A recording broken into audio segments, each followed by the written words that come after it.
misdefining and misunderstanding our priorities. And we have to be very honest with ourselves. I'm an economist, and I always talk economics, and we look at the numbers, and we look at poverty.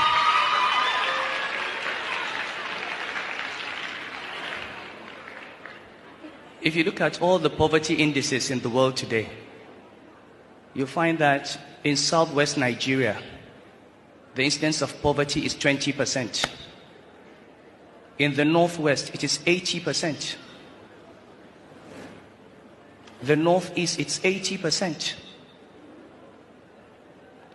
Why is it that the poorest parts of this country are the Muslim parts? Why is it that in a state that started Sharia in 1999, and we just heard the opening verses today, Iqra bismi rabbika alladhi khalaq. This is the very first verse revealed in the Quran.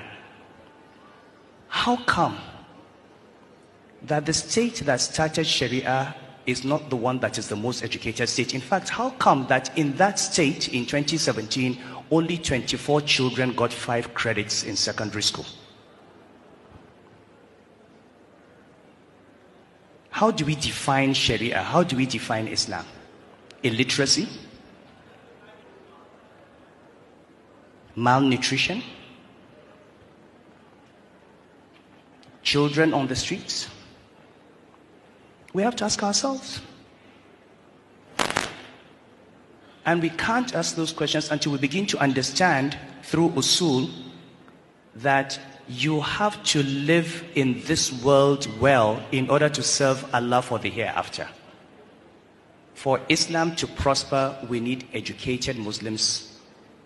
We need Muslims that are not begging. We need Muslims who are standing on their feet. Believe me, if poverty continues in the north, Islam will disappear from the north. The Prophet said, Allahumma inni a'udhu bika min al-kufri wal-faqri. Allah, I seek refuge with you from disbelief and poverty. And he said, Kad al-faqru an yakuna kufran. Poverty can lead to disbelief. These children that we see as al-majiris and we laugh at them and we treat them as victims, somebody will just come and pick them up, put them in a school, give them medical care, and convert them to another religion. And they will do that by the hundreds and the thousands. So, what we see on the street is a product of bad economic policies and wrong priorities. These children are not criminals, they are victims.